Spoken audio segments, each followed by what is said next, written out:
All right, this is Dan Meehan for Fight News Australia, and today we have Coach Joe Lopez, who's here to talk all things freestyle fighting gym, and of course his star pupil, UFC featherweight champion Alexander Volkanovski, who takes on Brian Ortega at UFC 266. Joe, how are you? Good. Thanks for having me on, Dan. No worries at all. Thanks for stopping by. Now you got to spend some time in Vegas this year as an assistant coach to Alex on the Ultimate Fighter. Now that the dust has settled on season 29, can you tell us a bit about your experience on the show? Oh, it was a good experience, having, we had, some high level coaches with us and, training high level guys. It was, pretty cruisy. It was, very compact. People sort of don't know, like the first fight happened the first week. So we picked them, we had them a week and they were fighting, and there were 4 fights on the 1 week, then we had a week off or 2 weeks off. Then, we had a week off, then they fought again, then we had 2 weeks off and it went through to the finale. So it was, it was in a short amount of time. We had to, try and, work with these guys and not change them, but just sort of improve on their games. And, a lot of them did improve, especially, Brian Battles, he came a long way. Gilbert, he was sort of always talented. Unfortunately, Trey Song got hurt and, Gilbert jumped in and so made it an all Volkanovski final, which was good, considering we were 4 down at the beginning and we were thinking, geez, we better give it up. But, working with, Frank Hickman, which I've been working with him for a while now, and then having, Craig Jones, Woody, Big Woods, Andrew Woods as a strength and conditioning. We had a really good, solid base of coaches and, we all worked together. We were all living together. We were hanging together 24/7. We all got along really, really well, So it was, I can't, apart from being away from the family, it was a really good experience, Yep. And are there any sort of fighters from Team Volkanovski that you'll sort of stay in contact with or maybe work with in future?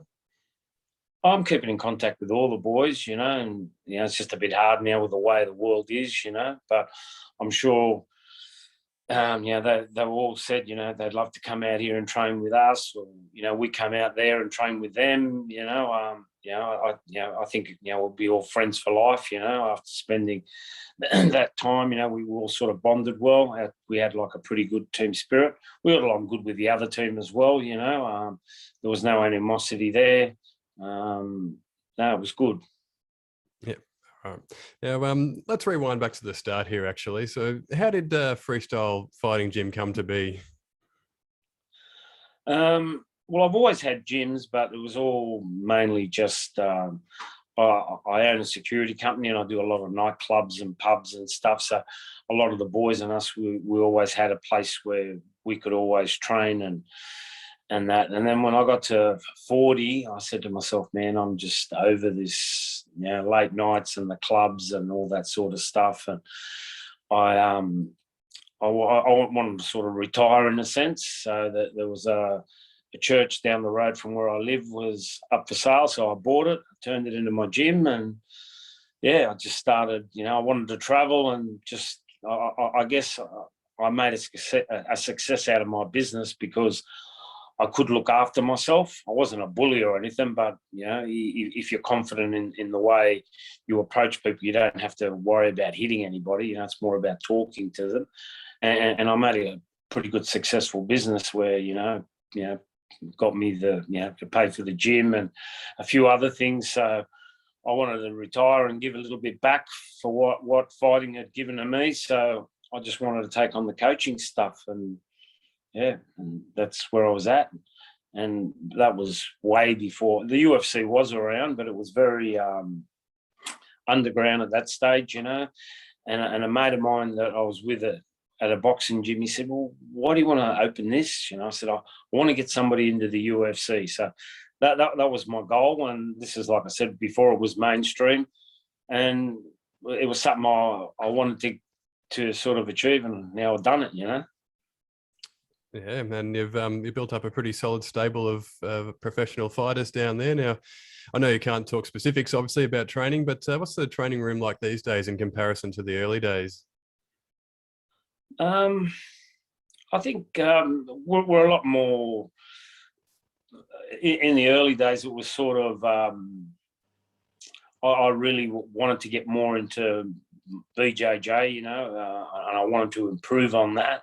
So I handed a lot of the striking to other people to do, and I just more focused on myself, till I got to a certain level, and then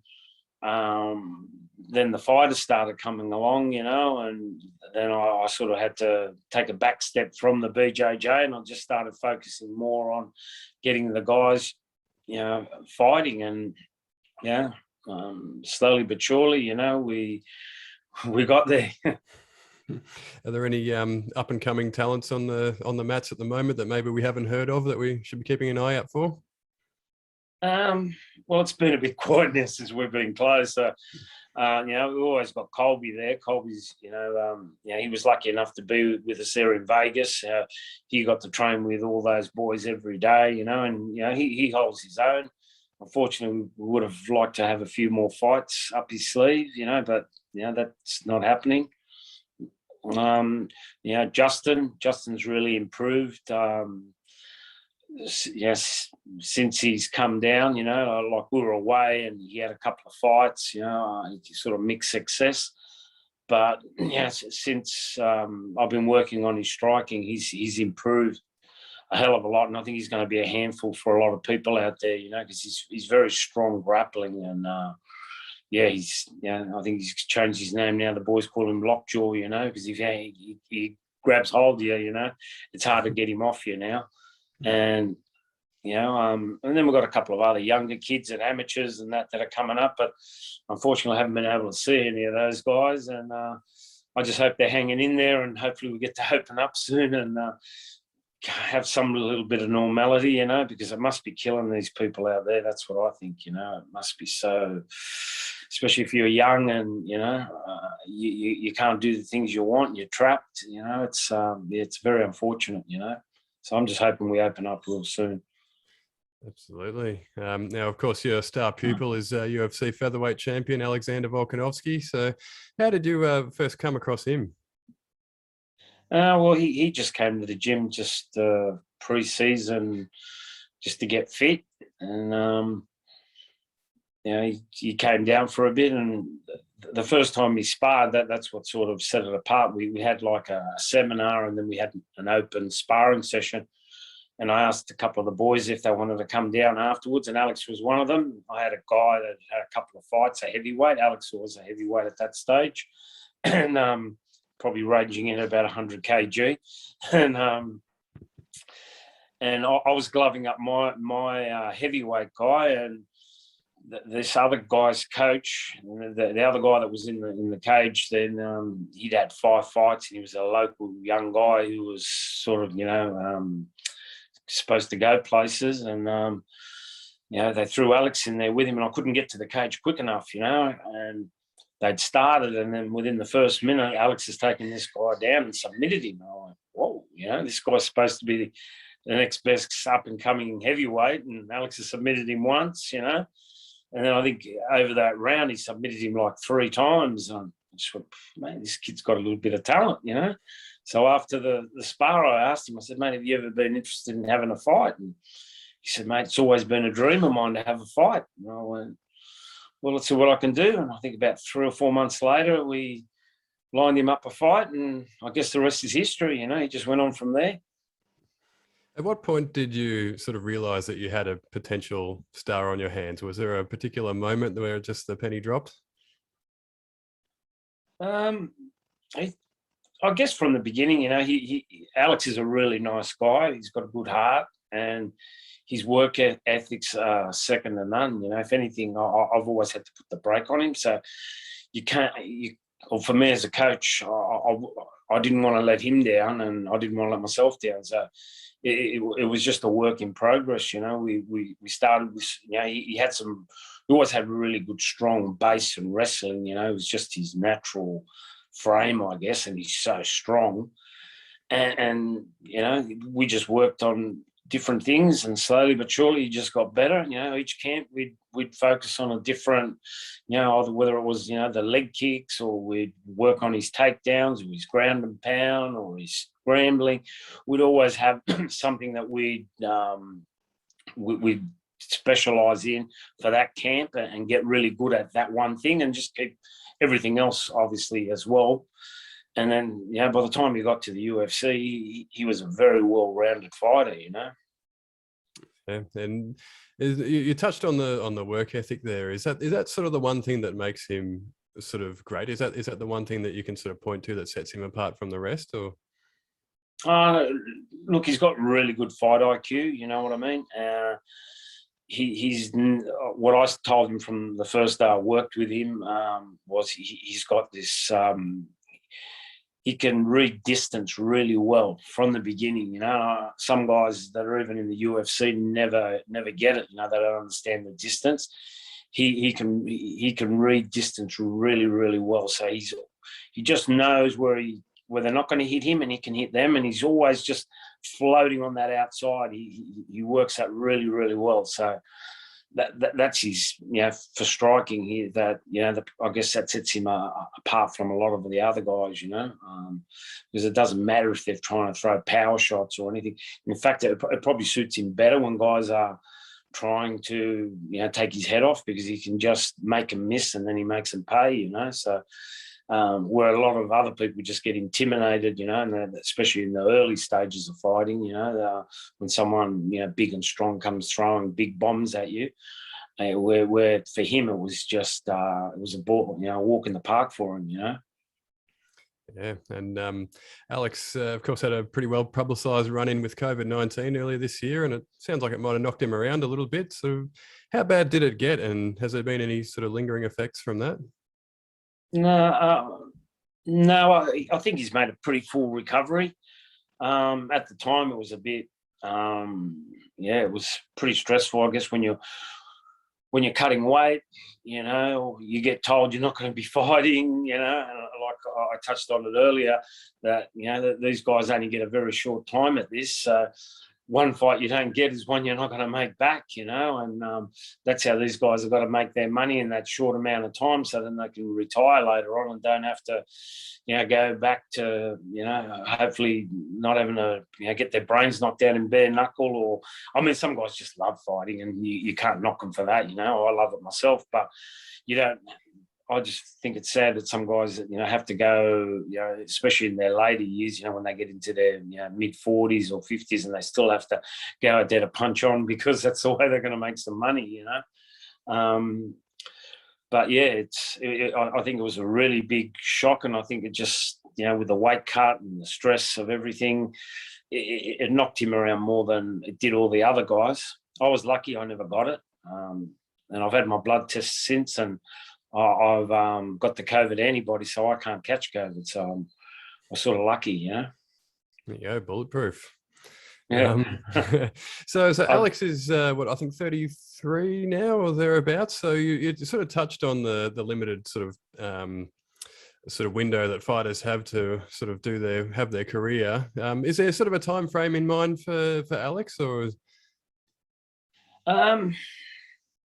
Look, it's more about how his body's coping. At the moment, he's probably, same as this camp and the last camp. The last camp, by the time we got to the States, I thought it's the best shape I've ever seen him in. He was, he was in really, really good shape. I actually had to ring, Geordie up and go, hey, I'm checking his weight, but I'm worried that he's losing too much weight, and and I think this camp he's boosted him up a little bit, so he's not as lean now coming in, but he doesn't have any problems, but he's just in incredible shape. His recovery time is off the charts.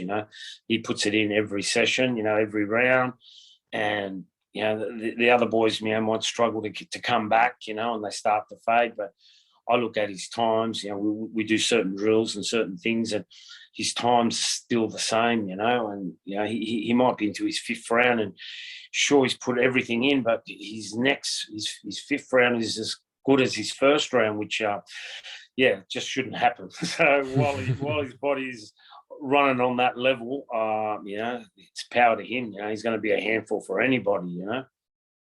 Yeah, now his last two fights, of course, were against Max Holloway, taking a decision win in both. Now, both fights, they sort of drew a lot of criticism in terms of the scorecards, but I mean, I might be wearing my Aussie goggles here, but watching them back, it looks like Alex did enough to me. But how do you reflect on those two fights? Look, the first one, I think he won clearly, and you can't take that away from him. The second one, if you're a casual fan and you see that, he got dropped, well, it wasn't like he got knocked and he got hurt. He was, knocked and off balance more than anything. He got straight back to his feet on both times.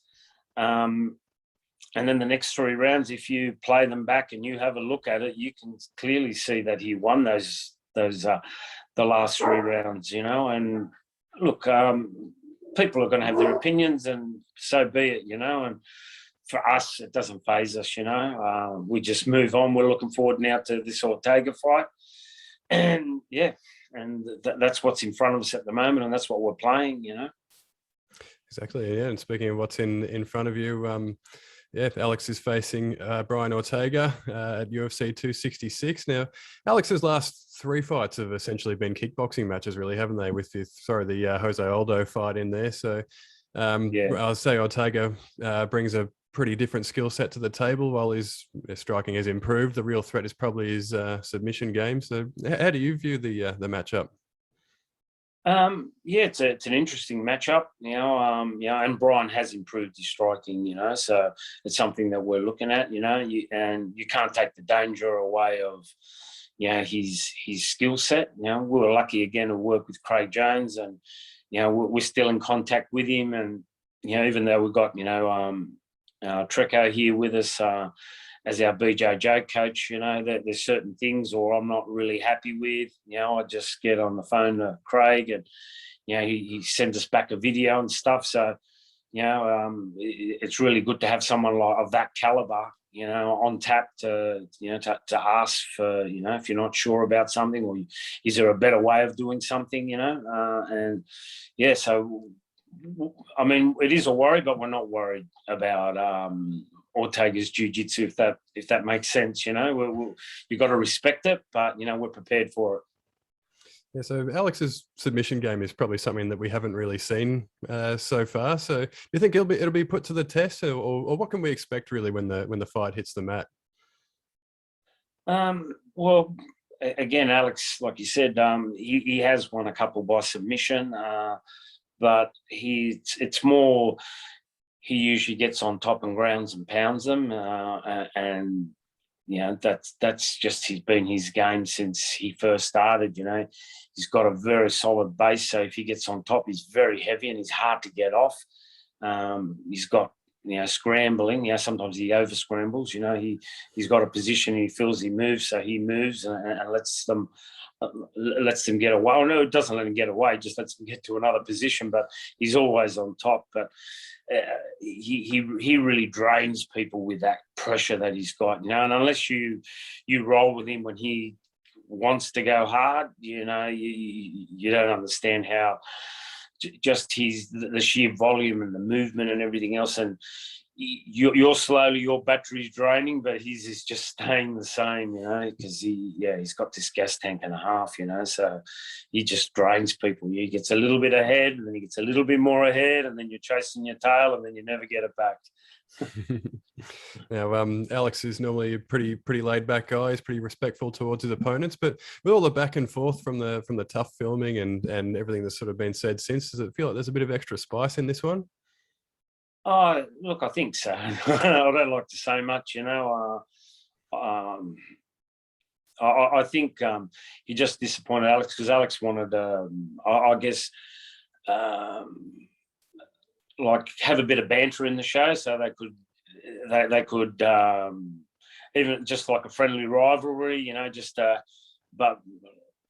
Brian just didn't, look like I always say, I don't think Brian's got much of a personality, and he just didn't have it in him, yeah, no, I think it just pissed Alex off because Alex would say, let's do this, let's do that. And you just go, nah, you know. Yeah, it was, and I think he just got pissed off, you know, because again, you're on a TV show and you want to make it entertaining, you know, not one person can play, you know. And I think in the end that just started getting under Alex's skin. You know, Brian's a pretty sort of selfish, you know, it's all about me type of a guy, and Alex is pretty friendly, and you know, if you ask him for anything, he'll always give it to you. You know, he's that kind of a guy, you know, and I think just got under his skin, you know. I think Aussie banter is probably something that's pretty hard to understand for people from outside Australia. Yeah, that was good having Craig Jones there. He's the king of the banter, I'll tell you. Now, you mentioned that you guys are heading over to Vegas on September 18th, which is a week out from fight night. I know Alex has had plenty of time over there already, but how do you guys get acclimatized in that last week before fight night? Look, we've done it that many times now. We don't usually jet lag. The key is just when we get there to stay awake till the night time. As long as we just stay awake and just get that first night, and we're just back to normal. And like I said, we've done it. The first time we went 2 weeks out, and by the next day we were good. And then we just said, man, why spend all that time then when we don't need to, you know? And yeah, it's just easy. Yeah, we don't feel the effects. Like I said, as long as we stay awake. Alex will usually we get off the plane and he'll want to train. He'll want to do something, just get a little sweat out. And yeah, then just get a good night's sleep and then just get ready for fight week, you know, which is always exciting, you know, gets the blood pumping. Absolutely. Now, another of your students, Jamie Malarkey, is back in action in the UFC next month. I know he splits his time between yourself and Ross Pearson. So, how much do you normally see of him in the lead up to his fights?